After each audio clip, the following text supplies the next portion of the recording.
महाकारुणिक तथागत भगवान गौतम बुद्ध, बोधिसत्व डॉक्टर बाबासाहेब आंबेडकर आणि आपले सगळे जे महापुरुष आहेत त्यांना अभिवादन करते. आजच्या कार्यक्रमाचे अध्यक्ष रमेश कटके साहेब, माझे मित्र मुख्य अतिथी सुनील खोब्रागडेजी,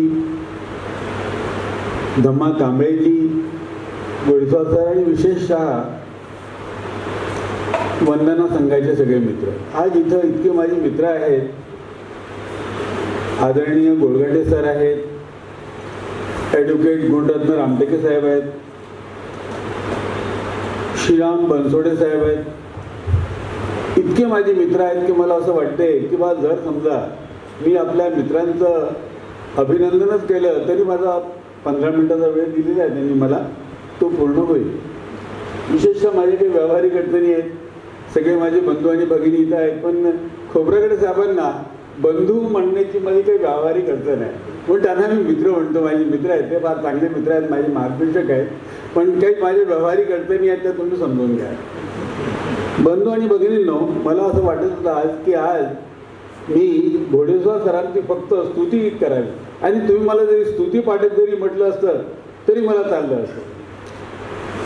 तर थोडंसं या विषयावर, पुस्तकाच्या विषयावर मी खूप बोलणार नाही, कारण की मला घोडेस्वार सरांनी 15 मिनिटाचा वेळ दिलेला आहे आणि मी राहुलला सांगितलं की 16 मिनिटं झाले तर बोट वर करायचं, म्हणजे जो डेकोरम आहे तो बंद होणार नाही.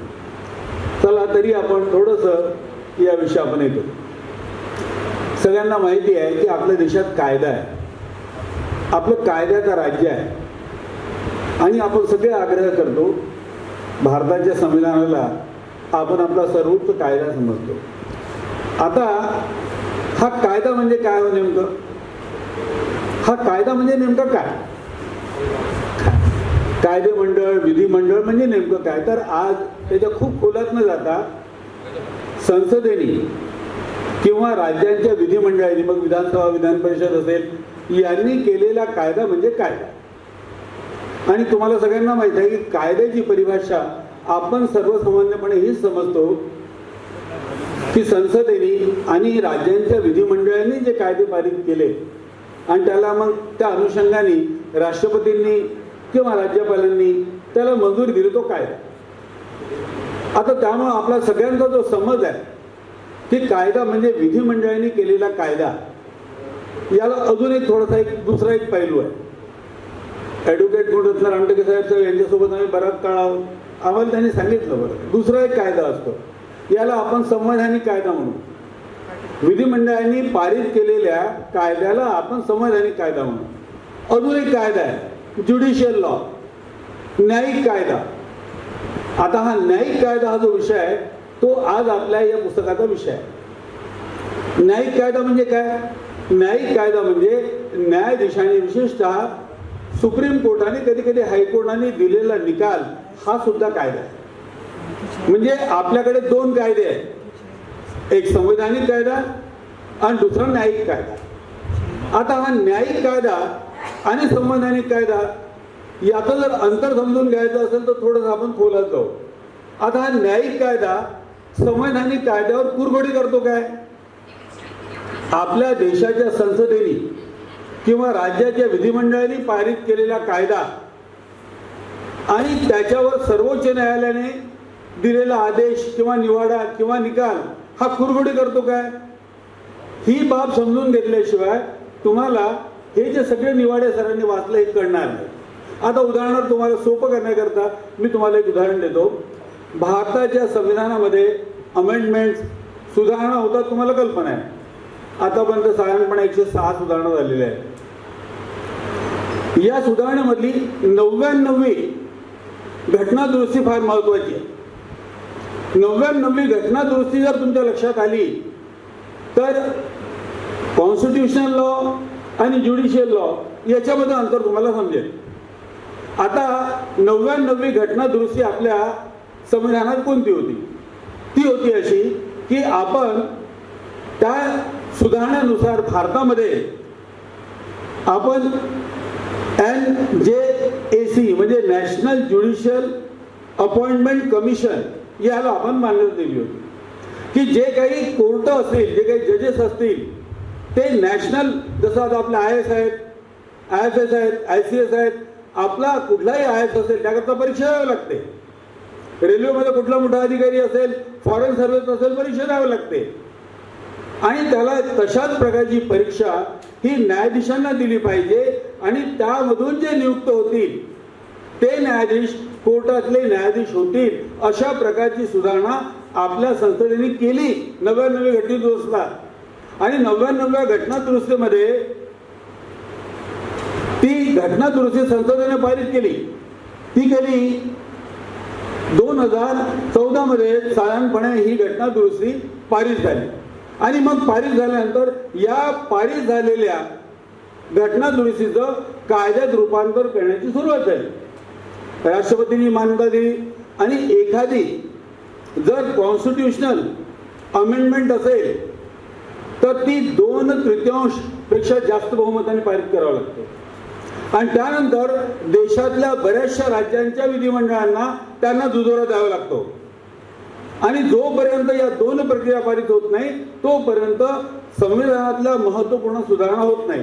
आता तुम्ही बघितलं ज्याच्यावर सगळं मंथन सुरू होतं, जेव्हा आपल्या मोदी सरकारचं एक जे बिल आता फेटाळलं गेलं आणि त्यानंतर ते पारित व्हावं म्हणजे काय काय सुरू आहे तुम्हाला कल्पना आहे. ती घटना दुरुस्ती डिलिमिटेशनची ही पारित नाही झाली, कारण की 2/3 बहुमत आणि बहुतेक राज्यांची अनुमती ही नाही मिळाली.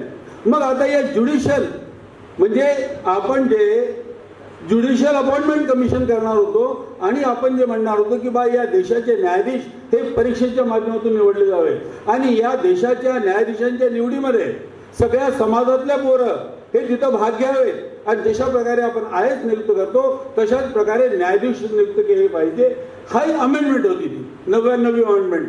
संविधानाच्या अभ्यासकांना माझी विनंती आहे की त्यांनी संविधानाचं पान उघडावं. आणि या 99व्या घटना दुरुस्तीबरोबर काय झालं,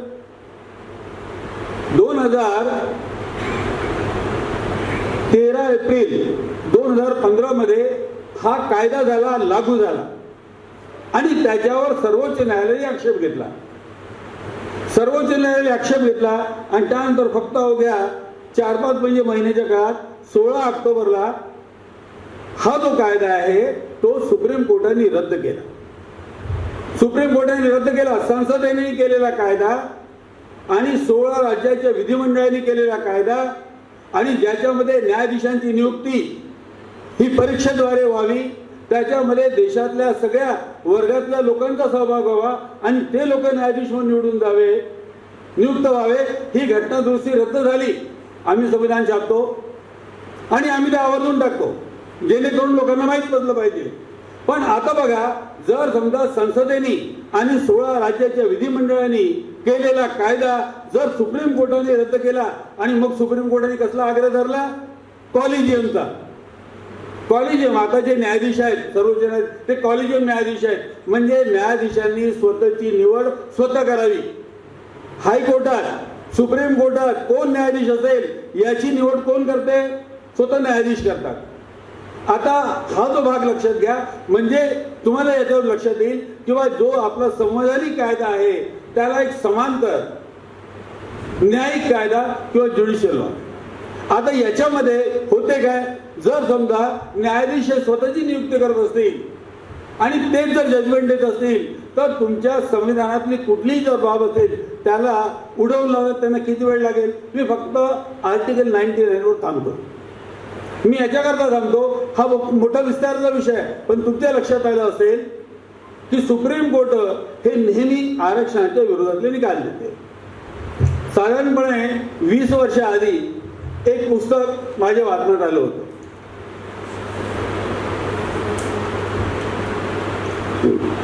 मी आरक्षण धोरणाचा अभ्यासक आहे. सुप्रीम कोर्ट ऑन रिझर्वेशन हे पुस्तक आहे. मी तुम्हाला नेटवर बघितलं तर साधारणपणे 20 वर्ष आधी हे पुस्तक माझ्या लक्षात आलं होतं. आणि कायद्याचे एक चांगले अभ्यासक प्राध्यापक त्यांनी ते पुस्तक लिहिलं होतं आणि त्याच्यामध्ये त्यांनी सांगितलं की बा रिझर्वेशनच्या आधी रिझर्वेशन लागू करण्यामध्ये सुप्रीम कोर्टाचा सगळ्यात मोठा अडथळा आहे, कारण की सुप्रीम कोर्टाने आपली हुकुमशाही कायम केली आहे. हा शब्द मला 20 वर्षाच्या आधी आढळला. ऑलिगार्की ऑफ जजेस. जजेसनी सुप्रीम कोर्टाच्या जेवढे जजेस आहेत त्यांनी वेळोवेळी रिझर्वेशनच्या विरुद्ध निकाल दिलेले आहेत. हा एक प्रकारचा रिझर्वेशनच्या विरुद्ध निकाल आहे. आणि सर म्हणतात की जर हा निकाल लागू राहिला, हा बदलला नाही तर आपलं जे आता आरक्षण ते रद्द होईल. मग सुप्रीम कोर्टाची हुकुमशाही म्हणजे काय? सुप्रीम कोर्टाच्या जजेसनी स्वतःची नियुक्ती करावी आणि त्यांनी स्वतःचे आधार द्यावे आणि जरी संसदेने आणि राज्याच्या विधिमंडळाने जरी कायदे केले तरी ते उडवावे. आता यावरून तुम्ही लक्षात घ्या की आपल्या देशात सगळ्यात जास्त मोठा प्रॉब्लेम जर असेल तर हा अलिगरी ऑफ ज्युडिशरीचा आहे. आणि त्याच्यामुळे किती निवाडे वाचावे, किती निवाडे सांगावे की ज्या निवाड्यांमध्ये सर्वोच्च न्यायालयाने आरक्षणाच्या विरोधातले निकाल दिलेले आहेत. आम्ही अनेक निवाडे छापले, वीरपाल सिंग चार्लो आणि अजित सिंग जलूला छापला, आम्ही छापतो, आम्ही अभ्यास करतो आणि त्याच्यातून आम्ही मतावर आलेलो की जर आरक्षणाचं संरक्षण करायचं असेल तर तुम्हाला जोपर्यंत ही ऑलिगर्ची ऑफ ज्युडिशियल, ही ज्युडिशियल ऑलिगर्ची, न्यायाधीशांची हुकुमशाही ही जोपर्यंत तुम्ही समाप्त करणार नाही, तुम्ही किती प्रगतिशील कायदे आणा हे लोक एका मिनिटात उडवतील. आता हा एक भाग झाला. त्यामुळे या प्रश्नाची जी दाहकता आहे ती तुमच्या लक्षात आली असेल. आणि आता आम्ही तर अनेकदा हा निवाडा जेव्हा आला होता तेव्हा आम्ही छापलं, अनेक पेपर छापले, गवई साहेबांच्या विषयी आम्ही थोडीशी खंत व्यक्त केली. आता आपण थोडंसं दुसऱ्या विषयावर येऊ. घोडेस्वार सरांचं एक महत्वाचं कार्य आहे, त्यामुळे मी म्हटलं त्यांचं स्तुती पाठक म्हणून त्याला म्हटलं असतं तरी चाललं असतं. देवीदास घोडेस्वार, बुद्ध अँड धम्माचं काम, संविधानाचं त्यांचं काम, संविधान सभेच्या वादविवादाचं काम हे निर्विवाद आहे आणि सगळ्यांना ठाऊक आहे. बहुतेक सगळ्यांना माहिती आहे की बा एवढं मोठं काम मराठी भाषेत संविधानात, एवढं मोठं काम कदाचितच कोणी केलं असावं. पण एवढ्यावर नाही, त्यांनी जे महत्वाचे निवाडे आहेत सुप्रीम कोर्टाचे, जे आपल्याशी संबंधित महत्वाचे निवाडे आहेत त्यांचं सगळ्यांचं मराठीकरण केलेलं आहे. ही या सभागृहातल्या लोकांना बरीचशी कमी माहिती असेल. तुम्हाला लक्षात असेल TMF पै फाउंडेशनचा निकाल होता आणि TMF पै फाउंडेशनचा निकाल काय होता की शिक्षणाचा अधिकार हा मूलभूत अधिकार आहे काय? TMF पै फाउंडेशन म्हणते की बालकांच्या शिक्षणाचा अधिकार 21A प्रमाणे हा मूलभूत अधिकार आहे, पण त्याच्यानंतरचा शिक्षणाचा अधिकार, विशेषतः उच्च शिक्षणाचा अधिकार हा प्रत्येक भारतीयाचा मूलभूत हक्क नाही. सरांनी छापलाय तो निकाल. किती लोकांना माहिती आहे मला माहित नाही, पण सरांचा तो निकाल वाचा. त्यानंतर त्यांनी इनामदाराच्या निकालावर हे केलं. अल्पसंख्याक ज्या शिक्षण संस्था आहेत त्या अल्पसंख्याक शिक्षण संस्थांमध्ये आरक्षण असावे की नसावे याविषयी इनामदाराचा निकाल होता, तो सरांनी छापला. त्यानंतर हे दोन निकाल छापले. त्यानंतर गेल्या वेळेस मला वाटतं आता याला त्यांनी दोन नाव दिलेलं आहे, निकाय दोन. निकाल एक कुठला निकाल होता? EWSचा, इकॉनॉमिकल विकर सेक्शनच्या विषयी. एवढंच मोठं पुस्तक आहे आणि तोही निकाल यांनी छापला, मराठीत करून छापला, त्याच्याविषयी भाष्यांनी केलं. आणि आता मला एक सांगा की संपूर्ण मराठी भाषेत संविधानावर एवढं लिखाण करणारा दुसरा कोणी व्यक्ती आहे काय? म्हणजे मराठीमध्ये संविधान. आणि जोपर्यंत मी नक्की सांगतो की जेव्हा कधी मराठी साहित्याचा विचार केला जाईल आणि मराठी साहित्याच्या ज्युडिशियल किंवा ज्या संवैधानिकाचा विचार केला जाईल तेवढं एवढं मराठी साहित्य यांनी आणलेलं आहे. फार मोठं कार्य आहे. आपल्या कथा, कादंबऱ्या या त्याच्याविषयी आपण नेहमी चर्चा करतो, पण बाबासाहेबांनी लिहिलेलं संविधान, त्या संविधानाची व्याख्या, त्याच्यावर सुप्रीम कोर्टाने दिले निवाडे, याचा सगळ्यात मोठा मराठी सगळ्यात मोठं काम हे घोडेस्वार सरांनी केलं आहे. त्यामुळे मला असं वाटत होतं की मी 15 मिनिटं फक्त त्यांचा स्तुती पाठक झालं तरी चालेल. आणि खरोखर अद्वितीय कार्य. त्यामुळं मला असं वाटते की मी आता याविषयी खूप बोलणार नाही, फक्त आता या निवाड्याविषयी आपण बोलू. आता पंजाब सरकार विरुद्ध दविंदर सिंग हा जो निवाडा आहे, आता आम्ही आपल्या साहेबांशी बोलत होतो, खोब्रागडे साहेबांशी. आम्ही म्हटलं की बा EV चिनैयाचा जो निकाल आहे त्या निकालाला म्हणजे रद्दबातल करण्याकरता, जे काही भाषा आंदोलन वाईट करण्याकरता हा निकाल देण्यात आलेला आहे. म्हणजे तुम्हाला सगळ्यात पहिल्यांदा समजून कोणता घ्यावं लागते, तो म्हणजे चिनई. हा चिनैयाचा निकाल तो 2000 म्हणजे ज्याला असं म्हणतात की बा चिनैयाचा जो निकाल आला त्या निकालामध्ये नेमकं काय आहे आपण थोडक्यात आढावा घेऊ, कारण की माझे विद्वान मित्र हे पूर्ण विस्ताराने सांगतील. सगळ्यात पहिल्यांदा या ग्रंथामध्ये सरांनी जो उल्लेख केला आहे तो म्हणजे नेमकं बाबासाहेबांची भूमिका ही शेड्यूल कास्ट विषयी काय होती.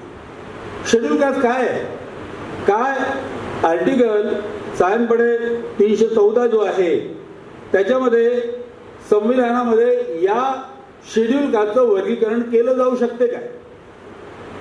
त्याच्यामध्ये राजकीय हस्तक्षेप, मग ती संसद असो किंवा अजून कोणी असो, हे त्याच्यामध्ये हस्तक्षेप करू शकतात काय?